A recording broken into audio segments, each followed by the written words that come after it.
புது பாதை நம்மால் பிறக்கும். இனிவே அழகிய பட்டணமாம், நித்தம் பாவம் பெருகியதாம், தேவனிடம் மனம் திரும்பியதாம், தேசம் இரக்கம் பெற்றதுவாம்.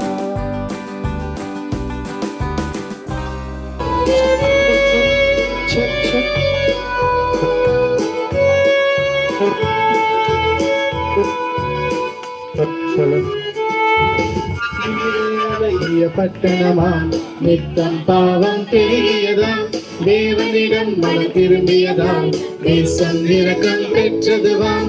யோசனை எல்லா மனிதர்களை யோனாவின் யூட்டன் மாற்றியதாம். கிடைத்திடும் வழியினிலே நாம் யூட்டன் செய்வது அவசியமே.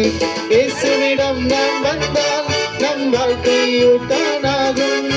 இயேசுவை போல வாழ்ந்தால் புது பாதை நம்மால் பிறக்கும். இயேசுவிடம் நாம் வந்தால் நம் வாழ்க்கை யூட்டன் ஆகும். இயேசுவை போல வாழ்ந்தால் புது பாதை நம்மால் பிறக்கும். இனிவே அழகிய பட்டணமாம், நித்தம் பாவம் பெருகியதாம், தேவனிடம் மனம் திரும்பியதாம், தேசம் இரக்கம் பெற்றதுவாம்.